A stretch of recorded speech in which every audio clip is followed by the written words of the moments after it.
જય Dwarkadhish, welcome to my YouTube channel Diya cooks creation. આજે આપણે બનાવીશું બજારમાં મળે તેવી એકદમ ટેસ્ટી અને બહુ જ સ્વાદિષ્ટ એવી ફ્રેન્કી બનાવવા માટે મેં અહીંયા બટાકા લઈ લીધા છે। પાણીની અંદર બટાકા ડૂબતા રહે તેટલું પાણી એડ કરી દઈશું ને હવે તેની અંદર ટેસ્ટ પ્રમાણે મીઠું એડ કરી દઈશું। બટાકા બોઇલ કરતી વખતે મીઠું એડ કરવું બહુ જ જરૂરી છે। હવે તેને આપણે સારી રીતે બોઇલ કરી દઈશું। હવે મેં અહીંયા લોટ બાંધવા માટે એક મિક્સર બાઉલ લઈ લીધું છે। તેની અંદર 4 બાઉલ એટલે કે 4 વાટકી જેટલો ઘઉંનો લોટ લીધેલો છે। હવે તેટલા જ પ્રમાણમાં એટલે મેદો લઈ લઈશું, એટલે કે 4 બાઉલ એટલે કે 4 વાટકી જેટલો મેં મેદો લઈ લીધો છે।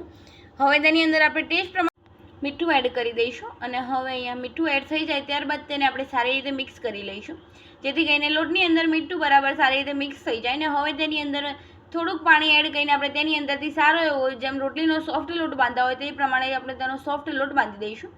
વધારે પડતું એકસાથે પાણી એડ ન કરવું, થોડુંક પાણી એડ કરીને આપણે તેની અંદરથી સારો એવો સોફ્ટ લોટ બાંધી દઈશું।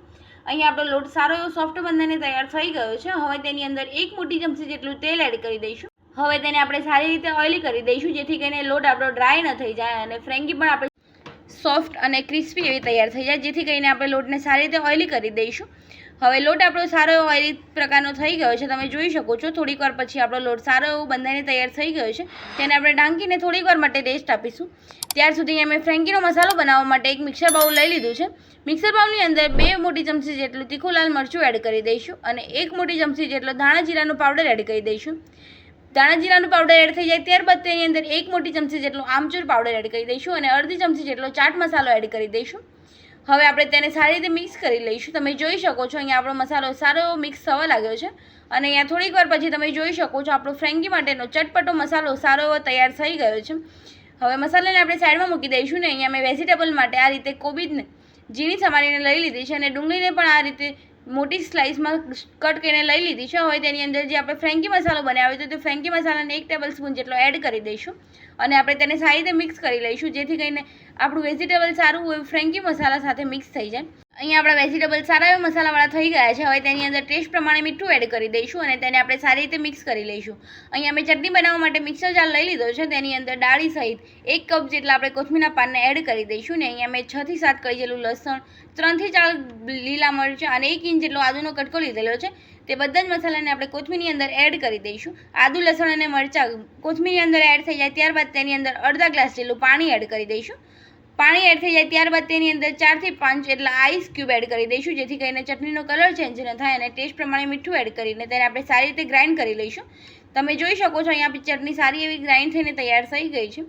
હવે અહીંયા મેં પેન ગરમ કરવા મૂકી દીધી છે। પેન ગરમ થાય ત્યાર સુધી અહીંયા મેં આ સાઈઝનું લોહી લઈ લીધું છે અને તેની અંદર આ રીતે કોરો લોટ આપણે સ્પ્રિંકલ કરી દઈશું અને બીજી બાજુ પણ કોરો લોટ સ્પ્રિંકલ કરીને આપણે તેની અંદરથી સારી એવી એકદમ પતલી એવી રોટલી તૈયાર કરી લઈશું। જેમ આપણે નોર્મલ રોટલી કરતા હોય તે રીતે આપણે રોટલીને વણીને તૈયાર કરી લઈશું।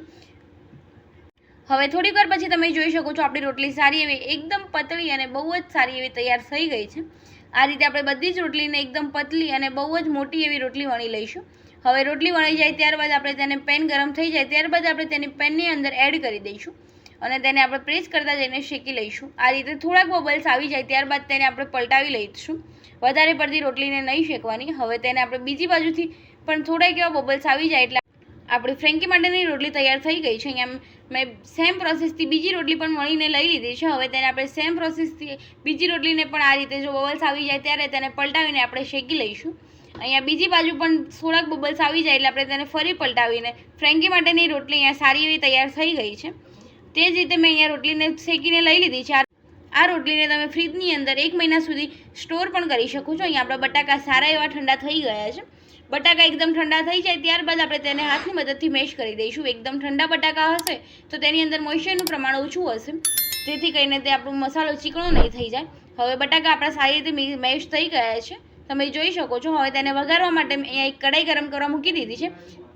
કઢાઈ ગરમ થઈ જાય ત્યારબાદ તેની અંદર 2 મોટી ચમચી જેટલું તેલ એડ કરી દઈશું અને તેલને આપણે સારી રીતે ગરમ થવા દઈશું। તેલ ગરમ થઈ જાય ત્યારબાદ તેની અંદર અડધી ચમચી જેટલી હિંગ એડ કરી દઈશું અને હિંગને આપણે સારી રીતે તેલની અંદર મિક્સ કરી દઈશું। અહીંયા વઘારની અંદર રાઈ કે જીરું એડ કરવું નહીં। હવે તેની અંદર હિંગ એડ થઈ જાય ત્યારબાદ આદુ, લસણ અને મરચાંની પેસ્ટ એડ કરી દઈશું અને તેને આપણે સારી રીતે મિક્સ કરી દઈશું, જેથી કરીને લસણની કચાશ ન રહી જાય અને લસણ સારું એવું કૂક થઈ જાય। અહીંયા તમે જોઈ શકો છો આપણી પેસ્ટ સારી એવી કૂક થઈને તૈયાર થઈ ગઈ છે। થોડીક વાર પછી તેની આજુબાજુમાંથી તેલ પણ છૂટું પડી ગયું છે। હવે તેની અંદર 2 મોટી ચમચી જેટલો જે ફ્રેન્કી મસાલો બનાવ્યો હતો તે ફ્રેન્કી મસાલાને એડ કરી દઈશું હવે તેની અંદર મસાલો એડ થઈ જાય ત્યારબાદ તેને આપણે સારી રીતે મિક્સ કરી લઈશું, જેથી કરીને મસાલો સારી રીતે પેસ્ટની અંદર મિક્સ થઈ જાય. અને ટેસ્ટ પ્રમાણે મીઠું એડ કરી દઈશું. વધારે પડતું મીઠું એડ ન કરવું, કારણ કે આપણે બટાકાને બોઇલ કરતી વખતે પણ મીઠું એડ કર્યું હતું. હવે તેને અંદર જે આપણે મેશ કરેલા પોટેટોસ હતા, એટલે કે બટાકાને આપણે જે મેશ કરી રાખ્યા હતા તે બટાકાને એડ કરી દઈશું અને તેને સારી રીતે મિક્સ કરી લઈશું, જેથી કરીને જે મસાલાની અંદર આપણા બટાકા મિક્સ કર્યા છે તેની અંદર સારા એવા મસાલા મિક્સ થઈ જાય. અને આપણા બટાકા મસાલાની અંદર મિક્સ થઈ ગયા છે તેની અંદર લીલી સમારેલી કોથમીર એડ કરી દઈશું. કોથમીરના પાન એડ થઈ જાય ત્યારબાદ આપણે તેને ફરી મિક્સ કરી લઈશું, જેથી કરીને કોથમીરના પાન આપણા સારી રીતે બટાકાની અંદર એડ થઈ જાય. હવે કોથમીરના પાન એડ થઈ ગયા ત્યારબાદ તેની અંદર 1 મોટી ચમચી જેટલો ગરમ મસાલો એડ કરી દઈશું. ગરમ મસાલો તમે કોઈ પણ બ્રાન્ડનો યુઝ કરી શકો છો. હવે તેને આપણે સારી રીતે મિક્સ કરી લઈશું, જેથી કરીને ગરમ મસાલો બટાકાની અંદર સારો એવો મિક્સ થઈ જાય. અને અહીંયા થોડીક વાર પછી તમે જોઈ શકો છો આપણો ફ્રેન્કી માટેનો મસાલો સારો એવો તૈયાર થઈ ગયો છે. હવે અહીંયા આપણે મેં ફરી પેન ગરમ કરવા મૂકી દીધી છે. તેની અંદર 1 ટેબલ સ્પૂન જેટલું તેલ એડ કરી દઈશું. ને અહીંયા જે રોટલી આપણે પહેલાં શેકી રાખી હતી તે રોટલીને એડ કરી દઈશું.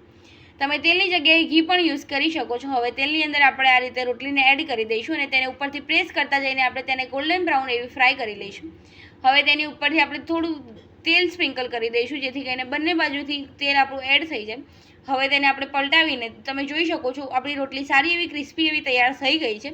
આ રીતે આપણે તેને બીજી બાજુથી પણ ક્રિસ્પી કરી લઈશું. તમે જોઈ શકો છો અહીંયા આપણી બીજી બાજુથી પણ સારી એવી ક્રિસ્પી રોટલી થઈ ગઈ છે. અને હવે તે જ સેમ પ્રોસેસથી આપણે 1 ટેબલ સ્પૂન જેટલું તેલ એડ કરી દઈશું અને બીજી રોટલીને પણ આપણે તે રીતે શેકી લઈશું. તમે તેલની જગ્યાએ ઘીનો પણ યુઝ કરી શકો છો. હવે તેની ઉપર આપણે ફરી તેલને સ્પ્રિંકલ કરી દઈશું.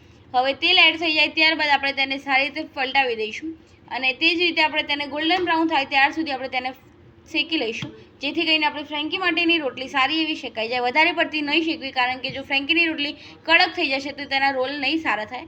હવે અહીંયા આપણી રોટલી મેં લઈ લીધી છે. હવે તેની ઉપર જે કોથમીર મરચાંની આપણે ચટણી બનાવી હતી તે ચટણીને એડ કરી દઈશું અને તેને આપણે સારી રીતે દરેક ખૂણાની આજુબાજુ તેને આપણે સ્પ્રિંકલ કરી દઈશું. દરેક ખૂણા સુધી આપણે તેને સ્પ્રેડ કરી દઈશું. તમે જોઈ શકો છો અહીંયા આપણી ચટણી સારી એવી સ્પ્રેડ થઈને તૈયાર થઈ ગઈ છે. હવે મેં અહીંયા આ રીતે બટાકાનો જે માવો લીધેલો છે તેને આપણે વચ્ચે રાખીને તેને આ રીતે સ્પ્રેડ કરી દઈશું. હવે બટાકાનો માવો એડ થઈ જાય ત્યારબાદ તેની ઉપર લસણની ચટણી એડ કરી દઈશું. લસણની ચટણી એડ થઈ જાય ત્યારબાદ તેની ઉપર જે આપણે ફ્રેન્કીનો મસાલો બનાવ્યો તો ચટપટો મસાલો આપણે તેની ઉપર એડ કરી દઈશું. અને હવે તેની ઉપર જે મસાલાવાળા વેજીટેબલ્સ રાખ્યા હતા તે વેજીટેબલ્સને એડ કરી દઈશું. અને વેજીટેબલ એડ થઈ જાય ત્યારબાદ તેની અંદર આ રીતે ખમણીની મદદથી મેં અહીંયા પ્રોસેસ ચીઝ લીધું છે તેને આપણે સારી રીતે ખમણી લઈશું. આ રીતે આપણે ચીઝને ખમણીને સારી રીતે એડ કરી દઈશું. તમે જોઈ શકો છો ચીઝ આપણું સારું એવું એડ થઈ ગયું છે. હવે તેને હલકા હાથેથી આપણે તેનો રોલ વાળી દઈશું. તમે જોઈ શકો છો અહીંયા આપણી સારી એવી ફ્રેન્કી તૈયાર થઈ ગઈ છે. બજારમાં મળે તેવી એકદમ ટેસ્ટી એવી ફ્રેન્કી તૈયાર થઈ ગઈ છે. તેને કટ કરીને તમને બતાવું તો તમે જોઈ શકો છો એકદમ મસાલેદાર સ્ટફિંગ સાથે આપણી ફ્રેન્કી સારી એવી તૈયાર થઈ ગઈ છે. જો તમને મારી આ રેસીપી ગમી હોય તો લાઈક કરજો, શેર કરજો અને કમેન્ટ કરજો. કમેન્ટ બોક્સમાં મને જરૂર જણાવજો કેવી લાગી મારી આ રેસીપી. અને હા, મારી ચેનલ પર જો નવા હોય તો ચેનલને સબસ્ક્રાઈબ કરી દેજો અને બેલ આઇકોન જરૂર દબાવજો, જેથી કરીને મારી અવનવી રેસીપી તમને સૌથી પહેલાં જોવા મળે. મળીએ કોઈ નવી રેસીપી સાથે. ત્યાર સુધી બધાને જય દ્વારકાધીશ, જય શ્રી કૃષ્ણ.